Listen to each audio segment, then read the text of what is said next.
Good afternoon आपण समस्त मो तरफ नमस्कार। आशा करुँची आपण मैंने समस्ते भलरे थे मु भी भलरे अच्छी। चलतु वीडियो आरंभ करवा किंतु वीडियो आरंभ करने पूर्वर आपण मान भितर कहीं जदि आज मो चैनल नुआ था प्लीज प्रथम चैनल टी सब्सक्राइब कर दिंतु पाखे बेल आइकन को क्लिक करूँ जहाँफल मो नुआ नुआ वीडियो नोटिफिकेशन आपण मान पाखे खूब शीघ्र पहुँची आपण मैंने मत सपोर्ट करें आगू जावाई। आजिकल घर बालकनी रे कपत माने अनेक गंडगोल सृष्टि करुछंती जोंथिपाई लोक माने बहुत चिंतित हेबाकु लागुछंती।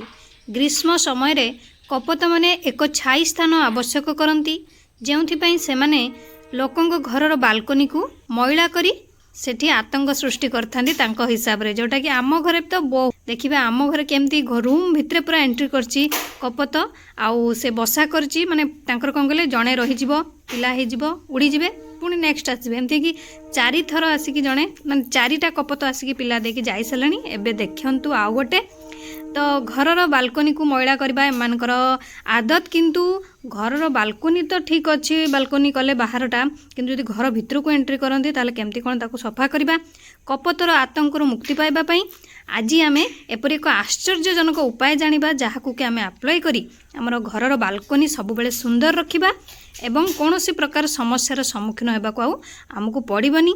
कपत खलकंडे बहुत दुर्गंध होता है जो बहुत चिंतित होगा एटा तो जरूरी, किंतु चलतु आज आम जाना कौन एमती अप्लाई करवा जहाँद्वारा कपत आउ घर अपरिष्कार करबनी कि घर भीतर को आउ एंट्री करबनी कि बालकनी रे भी रहिबनी।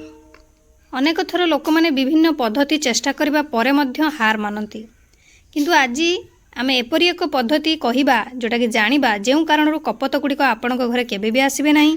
बालकनी को एक जाल रे घड़ाई तुमे सहजरे कपत मान को आसवा पई बंद करि परिबे जदि बालकनी पूरा कवर कर दियंती नेट द्वारा।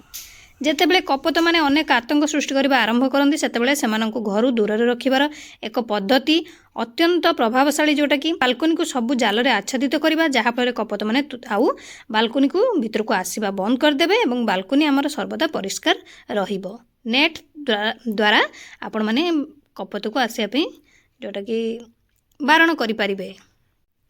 कपत माने गृहपालित पशु मान को बहुत भय करती, कारण से माने भय करती जे से माने एहाकू खाई हत्या करि पारंती, सेथिबे से माने डरी जांती काले हमको मारि देबे कि एही कारण गृहपालित पशु माने आपणक पई अत्यंत उपयोगी हेबाक जाउछंती। जदि आपण चाहंती जे कपत गुड़िक आपणक बालकनी को आसवा बंद करंतु तेबे एथिपई आपणको गृहपालित पशु रखिबाकू पड़िबो, जा द्वारा भय हेतु आपणक घरर बालकनी रे कपत सबुबेले देखा जिबे नाही एवं एहा आपणक बालकनी को सबुबेले सुंदर रखिबो आउ आपणको कदापि अधिक सफा करिवार आवश्यकता पड़िबो नाही।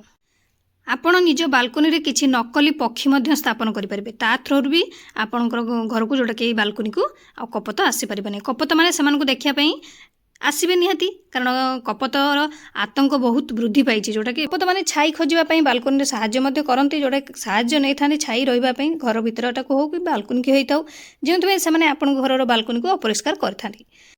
जदि आपण घरर बालकनी रे किछि बड़ पक्षी माने कौन कहते डुप्लिकेट पक्षी जदि आपण माने टांगी दियंती तो सौंदर्य पई तो कपत माने आउ आसीबा बंद कर देबे। कपत माने बड़ पक्षी मान को भय करंती जे से माने एपरि कि से मान को खाईदेवे कि मारी पकेबे सेटा से डरी जाती, तेणु से माने आउ आसबेनि। तेणु आपण माने चेष्टा करंतु नकली पक्षी किणिकी जोड़े बड़ साइज रो टंगई दियंतु सौंदर्य पई जहाँफल आउ घर को कपत एंट्री करि परिबो नाही। आशा करछि आपण मानक वीडियोटी भल लागिथिबो। मु ताले रहूची पुणे देखाबो नेक्स्ट वीडियो रे, किंतु आपण माने please like comment share subscribe करिया पे भूलिबेनि। मते ताले विदाई दियंतु। नमस्कार।